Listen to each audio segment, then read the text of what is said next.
Hey, ever feel like your money just disappears every month, even when you're earning more than before?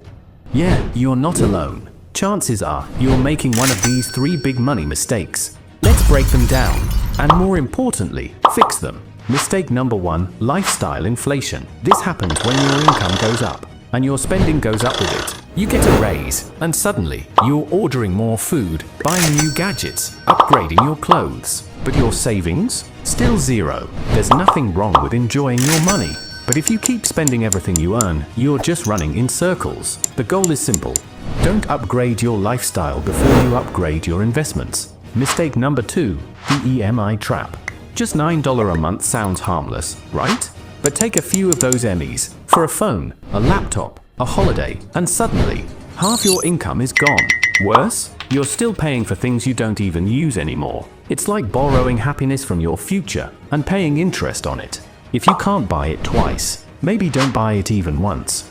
Save first, then spend.